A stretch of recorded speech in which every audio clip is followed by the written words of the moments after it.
Welcome everybody. I think we'll get started. My name is Trent Ross, and I am the Chief Research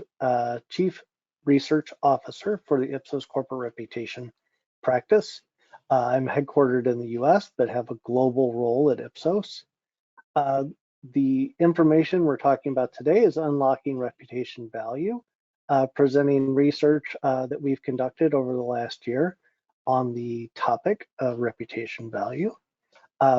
If you have any questions along the way, please enter them in the chat. My colleague Julie is in the background, and if you have any issues, you can also enter those in the chat and she will help you resolve any issues. So without further ado, we'll start our presentation. So this fella here is Paul Pullman, the former CEO of Unilever. And we've been using this quote at Ipsos for years, always focused on this idea of the reputation has a habit of arriving on foot and departing on horseback, right? Meaning that it takes a long time to build a reputation, but it can be erased very quickly. And I think that's a great quote, and we've used it for a long time, but I want to focus on the first part of this quote. So he says Unilever's current market capitalization is 130 billion euros, but our asset value is only 30 billion euros. The balance is made up by trust or reputation, an extraordinarily valuable asset. So what Paul Pullman is laying claim here to is that the difference between your market capitalization and your asset value is your reputation value. That's a pretty bold claim. And if you cherry pick companies, it works out pretty well. So here's Unilever's current market cap minus their asset value, which is about $55 billion. This is from the data from earlier this summer. It was a few other really strong reputation companies like Google and Johnson & Johnson and the Coca-Cola company all have very high reputation values if you buy Paul Pullman's argument, in that their market cap is much larger than their asset value, leading to positive valuation. And some companies that have struggled, Prudential and AT&T, GM, Shell, and United Airlines, all have negative reputational value, or meaning that their asset value is actually greater than their market capitalization. And Paul Pullman says that this is the value of trust or reputation. I think that a lot of other people would like to claim this space within your company. And I find it a little specious because while cherry picking these values works pretty well, when you actually look at this across companies and across sectors. So again, this is market cap minus asset value. If you're below this line, you're negative, right? This is from financial data, and this is trust from our Ipsos Global Reputation Monitor data. And the Ipsos Global Reputation Monitor is conducted in over 25 countries around the world. We do it on a periodic basis, and we ask about companies in airlines, automotive, CPG, oil and gas, finance, food and beverage, pharmaceuticals, technology, and telecoms. And so if you graph these, this reputation value, as Paul Pullman has it, against indexed trust, the relationship really isn't all that strong at the aggregate level. It only explains about 10% of the variance in your market cap minus asset value. And even if you control by industry, with different industries having different ratios of market capitalization to asset value, it's still not a very strong argument. So while this is a great claim, it doesn't really work out in reality. And I think we have a better story to tell if we instead focus on an analogy. So reputation is the grease on the wheel of business. And we in the communications business are all grease monkeys. if you think about it, reputation just makes having a strong reputation makes doing business easier across different stakeholders and across different functions as just the thing that makes your business work in a more efficient manner. And if you think about it, each different stakeholder gets a different sort of grease from our reputation value. So our regulatory and policy stakeholders, if we have a strong reputation, they're more likely to support our license to operate, to include us when they're talking about our industry, to have us at the table instead of on the menu. The media, if we're attempting to communicate with the media and we have a strong reputation as a company, they're more likely to listen to our side of the story than if we have a poor reputation. Employees are more engaged if we have a strong reputation and more likely to recommend our company to others. Our business partners are more likely to be willing to collaborate with us and to extend themselves and take risks if we have a strong reputation. And the financial community is also more willing to accept risk in our business if we have a strong reputation for delivering. What we're going to focus on today is the relationship between consumers and reputation. We know that if consumers believe that our reputation is strong, they're more likely to accord us with marketing efficiency, which we'll go on to define in this presentation. But essentially, what a strong reputation means among consumers is that it's easier to do business with them and your business runs more efficiently. So let's talk about marketing efficiency. If someone trusts you, they are more likely to share positive information about you, to follow you on social, and to apply for jobs. And this data comes across all the 120 some odd companies that we include in the Ipsos Global Reputation Monitor. Note that simply visiting your website is essentially a trust agnostic behavior. Those who trust you are a little more willing to do it than those who do not. I think one of the most interesting findings here is that those who do not trust you are more likely to look for information about your company than those who do trust you. In the past, we've seen more of a U-shaped relationship here, where those who trust you a great deal are looking for information, as well as those who distrust you a great deal. The information age has shifted this, and now it's your enemies, the people who don't trust you, who are looking for information, perhaps to undermine your reputation further, perhaps to tell other people about what you're doing. And so you need your army of trusters here to share positive information about you and to follow you on social and apply for jobs. So that's one of the most straightforward ways that trust is grease on the wheel of your business. We've often talked about building reputations, building equity in case of a crisis. There's a famous quote from Steve Jobs saying, whenever someone gets in trouble and takes one in the neck, is what he actually said. I wonder about how much equity they've put in the bank in terms of trying to build resilience, right? And here we see that people who trust a company are much more likely to give a company a benefit of the doubt, which is a measure of resilience, than those who distrust a company. People who distrust you are more likely to believe negative information about you without giving you a chance to tell your side of the story. Here, when it comes to building future equity, being neutral is generally enough. You get a balance of people who would probably give you the benefit of the doubt. But really, you want to move up to a level of trust with people. And this is what we've always called the future value of reputation, meaning that this is trust that you put in the bank and you spend it in case of a crisis. But that's a tough argument to prove to your CFO, right? Okay, well, yeah, we're building this reputation. It's there in case we need it. And the CFO says, well, where's my money now, right? Um, when we look at industry attitudes on benefit of the doubt, it's pretty even actually across industries. So just simply being in, say, tech is not really all that more advantageous than being in oil and gas when it comes to a baseline level of benefit of the doubt.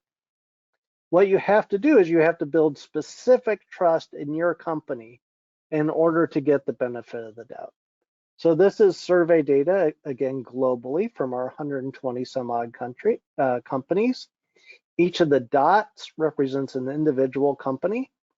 And this is the proportion of people who say they will give you the benefit of the doubt. And you can see this is a pretty straight line relationship.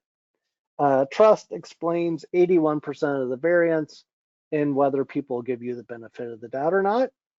And if you increase your level of trust, you increase your level of benefit of the doubt by almost a full point. So it's not the industry that accords you benefit of the doubt, it's your company's own reputation. So let's make an argument to our CFO, shall we? What do we do with reputation now that makes the business work better now that we can prove, right? So we've developed this measure of marketing efficiency. For most companies, they measure marketing efficiency as the ratio of ad spend to sales, right? How much do we have to spend on communications, including advertising, in order to move our product? Since that's not the type of information that companies like to share, we do it instead at the opinion data level. So the first piece of marketing efficiency is advertising. Are your ads being accepted by the people that you want to reach? And so this again is each level of trust in a company. People who trust a company are much more likely to see your ads in the first place, to find those ads memorable, and to find those ads believable. And there's a pretty big drop off from having positive trust, active trust, to just being neutral, right? Oh, well, if I'm neutral, yeah, maybe the creative lands with me, but I maybe don't necessarily believe it. And if people distrust you, they really don't believe your advertising. You're just yelling into the ether. The other piece of marketing efficiency is whether people feel good about using your products or services and whether they would pay a premium for those products or services. And again, we see a strong relationship here between trust on one hand and feel good about using, that's almost a linear relationship, and being willingness to pay a premium, which really only gets a boost once you move to positive levels of trust. So again, trust makes your advertising more effective and it makes people feel better about and be willing to pay more for your products or services. So in this version of our research, we built a marketing efficiency index at the individual consumer level. And that marketing efficiency index is comprised of two of the advertising measures, so memorable and believable, as well as feel good about using products and being willingness to pay a premium for products. And so really building this index was just a way for us to have a one measure of marketing efficiency at the opinion research level. This is a pretty good index. The Cronbach's Alpha for the nerds in the audience is a 0.68, which the closer you get to one, the better the metrics hang together. So yeah, that makes sense from a index perspective. And so what we did was we made each of these a 0 or a 1 and built them into a 4-point index. And what we see is that with each level of trust, your marketing efficiency index increases by about 13 points on average, with a big step coming between neutral and trust a little, right? So you move up quite a lot when you move people from distrust to trust. They're more likely to remember and find your ads believable, to be willing to pay a premium, and to feel good about using your products and services. It's a pretty linear relationship. Now, this is across all companies on a global basis. And so you might say, okay, so what about the rest of the world? So if you look at this on a regional basis, the average lift of trust on marketing efficiency is still around 13 points. North America, Europe, and Asia Pacific are all at 13 points. Latin America is a bit stronger at 16, and South Africa and Saudi Arabia, which in our global advisor study make up the EMEA Africa region, get 10 points of lift. So this is global research, surveyed people in all these countries. We've run this analysis, and you always get marketing efficiency lift from trust. This also works out pretty well on a per company basis. So if you look at your index trust on a global basis on your x-axis and your marketing efficiency index on your y, you can see that there's a pretty strong relationship. Now, there are some outliers. This financial services company up here is a bit of an outlier. People don't trust it, but nonetheless, they feel good about using it, will be willing to pay a premium, and find their advertising memorable and believable. You actually have more finance outliers than just about any other industry. This oil and gas outlier up here is a more localized oil and gas company that gets some benefit of the doubt, gets some marketing efficiency lift without getting trust. And here you see a very bad airline. I think my European colleagues would probably be able to tell you right off the bat which airline this is. They have very, very low trust, and they also have very poor marketing efficiency, which means that they're spending a lot of money to get people to purchase tickets on their airline. And at the individual company level, trust explains about 20%, 29% of the variance in marketing efficiency. So what does that mean? That means that your role as a communicator, increasing trust in your company, accounts for almost a third of how efficiently your company is able to operate with consumers when it comes to your marketing efficiency ratio. And with each level of trust you're able to increase consumers by, you gain about 20 points in marketing efficiency. So that's a pretty good lift in your marketing efficiency by increasing trust. So in short, the investment that your company is making in reputation and making in increasing trust in your company pays off. So there are three places where trust plays a role across your business in becoming the lubricant on the wheel of your business. First of all, it builds support. I think this is pretty evident to all of us. People who trust you are more likely to share positive information about you, to follow you on social, to apply for jobs. We see this in our everyday lives, right? If we trust someone and they give us a recommendation, we're much more likely to follow that recommendation than if it comes from someone who we may feel a little iffy about. Well, maybe we don't know whether to trust them or not. Well, okay, maybe we'll check out their recommendation. And if we distrust them, we're definitely not checking out their recommendation. The same applies to business. If people trust your company, they're more likely to be an advocate for you and to recommend you. Trust builds benefit of the doubt, right? So if you are building trust over time in your equity bank, you're able to lean on that trust when something happens in a crisis. So Paul Pullman talked about trust arriving on foot, but leaving on horseback. So building that trust over time gives you the ability to at least slow those horses down. Keep those horses in the barn so they're not running out with your reputation, right? If you're able to have these relationships with people over time, they'll listen to your side of the story, be willing to accord you some measure of relief if you need. And finally, building trust builds marketing efficiency. So when your CFO asks you, why are we bothering with this? Why do we need to build trust in the company? Shouldn't we instead focus on making sure people see our brands in the store? If people trust your company, when they see their brands in the store, they're more likely to reach for them.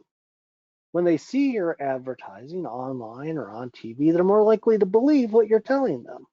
They're more likely to remember it because that base level of trust makes you a lot stickier to people. People aren't sticky with people they don't trust, right? And if people trust you, they're more likely to be sticky. If they're indifferent, probably not. In one ear, out the other.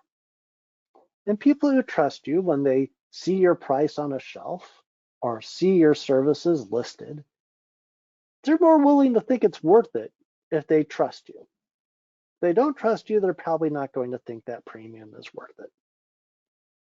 And finally, if they trust you as a company, if they feel like you're doing the right thing in business and society, they're more likely to feel good about using your products and services or sharing that experience with others. So when you're talking to your CFO, your CEO, they want to understand, why do you do what you do? Part of it, of course, is to keep the company out of trouble, to keep those horses from running off with your reputation. But it's also a business building exercise. If you're building trust, you make the business run better, and in the end, that helps your company make money. I'll be happy to take any questions you might have. You can enter them into the chat. I'm happy to stay on for a little bit and talk through any questions.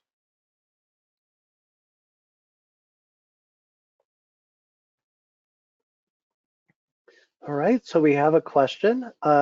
Nowadays, companies are expected to have a view on all sorts of social issues.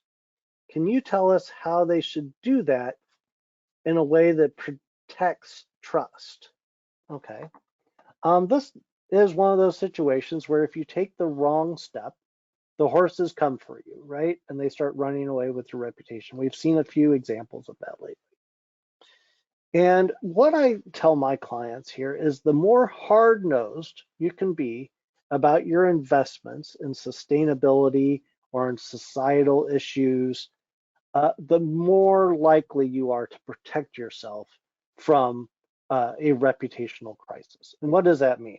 So being hard-nosed means choosing causes or issues or sustainability actions that are authentic to your business. Things that really align with how your business is perceived, with what you're really good at. The more you leverage your business capabilities, the less likely you are to be accused of being woke or of greenwashing. You also have to make sure that what you're doing is credible to people. So does it align with what they want companies like yours to do in the world? And are you able to deliver on that action, or do you need to enlist the help of others to borrow their trust equity? And finally, you want to make sure that what you're doing is actually effective, not only in improving your reputation or getting people to trust you, but in making a change in the world. Again, if what you're doing is effective and it's aligned with your business and people can see that it's a win-win, that your company wins by doing this, but you're also helping society, again, you're much less likely to be accused of being woke or of being a greenwasher.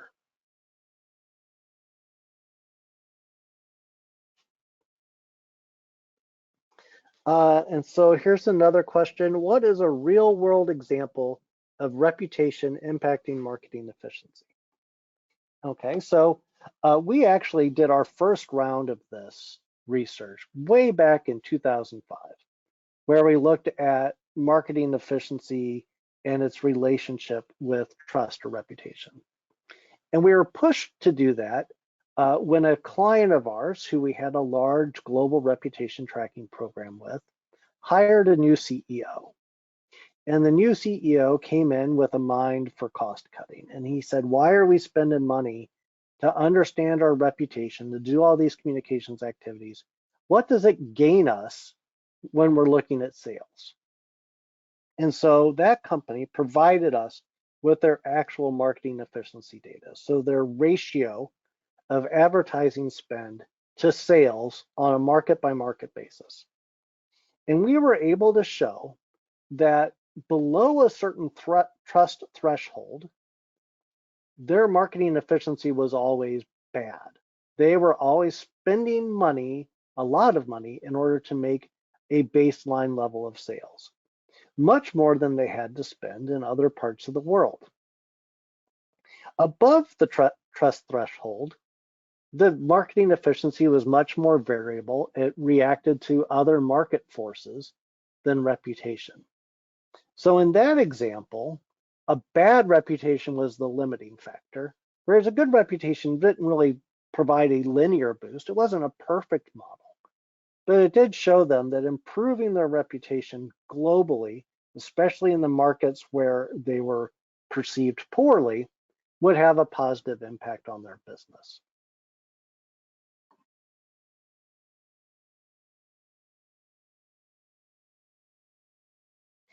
So here's a question. How much does distrust in a whole industry, such as banking, affect the ability of individual companies within the industry to build trust?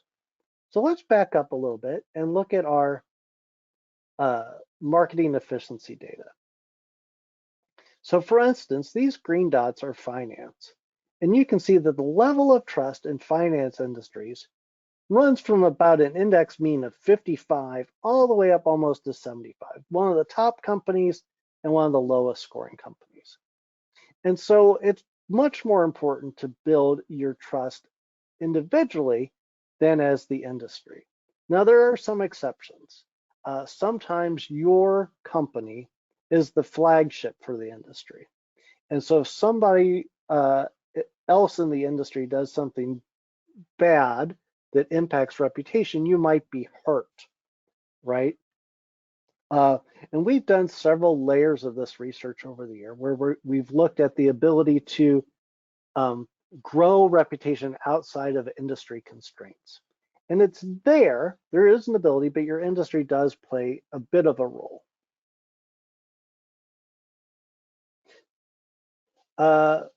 So another question, does Ipsos have any insights with regard to the key trust drivers within the international financial services and banking sector? We've looked at this a couple of different ways. Some of it is for clients, so we can't really share it, but some of it comes from our public-facing data. Many of the drivers of the financial services industry are about the relationship with customers in terms of data privacy and security, and whether the customers feel they are being treated fairly by the industry. And from a sustainability perspective, what we've seen is that governance issues, so the G and ESG, are much more pertinent for the financial services industry than they are for other industries. Okay, and then this is an interesting question. It says, not to go down a rabbit hole. Oh, too late for that. How would you define the difference between brand and reputation? So I get asked this all the time. I've been at Ipsos for over 20 years, and the brand people at Ipsos are constantly asking me this question. So there's a couple of ways to look at this. Brand and reputation are very closely linked.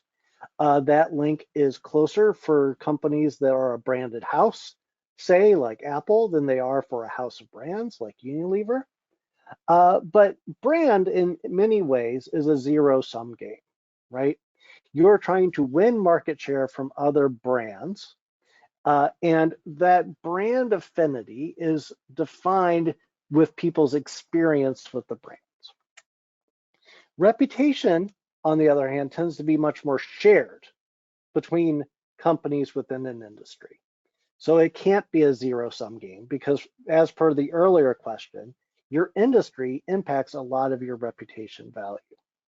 Reputation also tends to be something that is has more stakeholders than brand. So brand is very much a factor for customers or potential customers, whereas reputation is about a multi-stakeholder approach where you're looking at regulators, media, employees, investors, as well as consumers.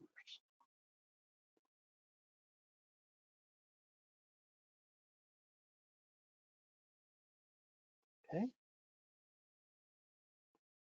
And then another question, how do companies build reputation? What should they prioritize? Oh, well, that is going to vary quite a lot from company to company. The way I look at it from a very broad perspective is three things. First, you have to understand which of your underlying attributes drives trust in your company. And those underlying attributes are different for every company because you have a different set of equities in each business. So understanding that specific to your industry and to your company is the most critical thing, because that defines how you build your story in other areas. But the second piece of the puzzle is understanding the issues environment in which your company operates. So, I'm a political pollster by training, my career prior to being in reputation work. And you see a lot of people who are in reputation who come from the world of public affairs or polling, because you have to understand what are the things from a societal perspective that are impacting our company that are risks, but also opportunities. So understanding the issues environment is critical. And then the third piece of that is understanding how you act within that environment, right? What are the pieces of your equity that you can leverage? What are the things that people care about? And then how can you act in a way that squares with the way people view you and they view the world? And that's really how you build trust over time. It's a persistent pursuit of making sure that you are building from your base of strength, addressing your weaknesses, and addressing the things that matter most to people.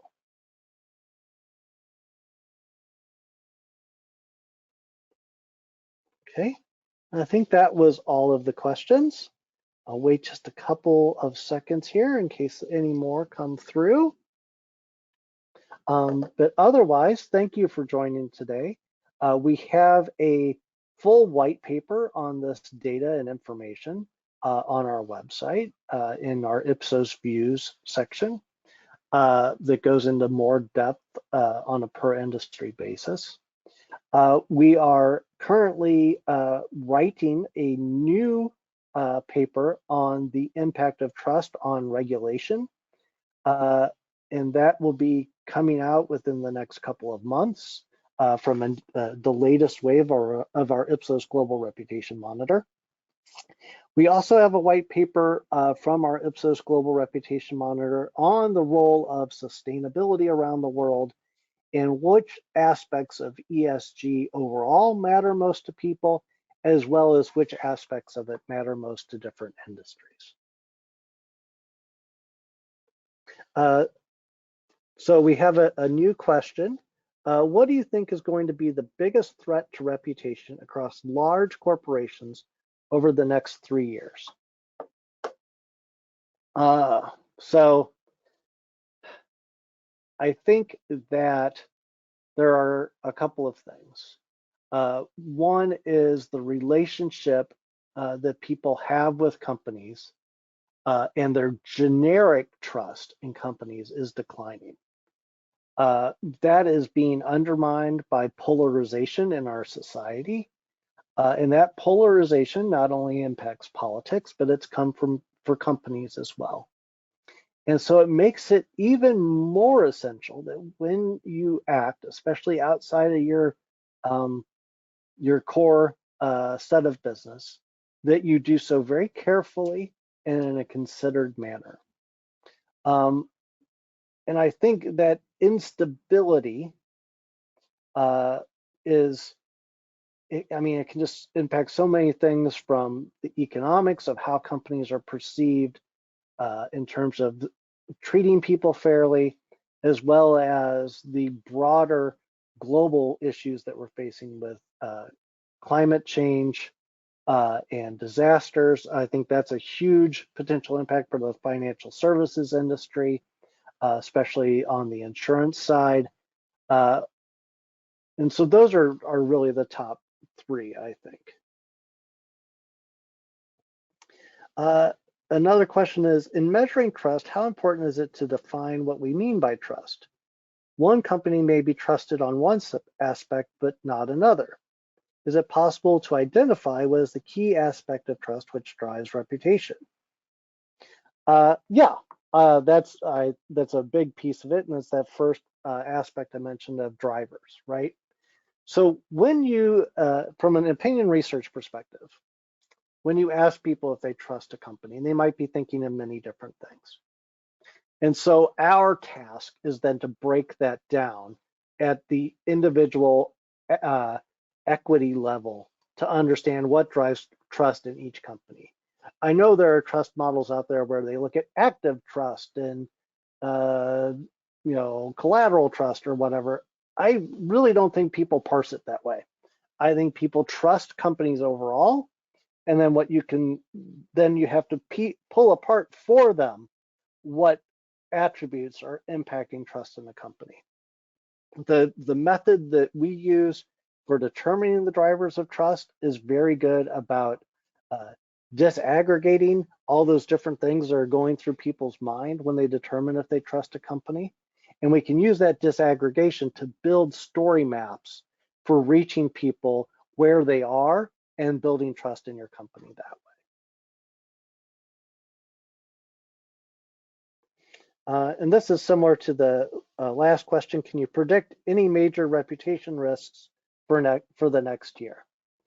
Like I said, I think instability is the big risk. I think the more you can do to make sure that your company has built that equity bank up in the first place, so if the instability comes for you, you have something to lean on, the better. And then the more hard-nosed you can be about the way you do outreach and the way you position yourself and make sure that that is grounded in your key equities, the more likely you are to survive the upcoming crisis. I think that's a good question to land on there. I don't see any more in the chat. So thank you everyone for joining.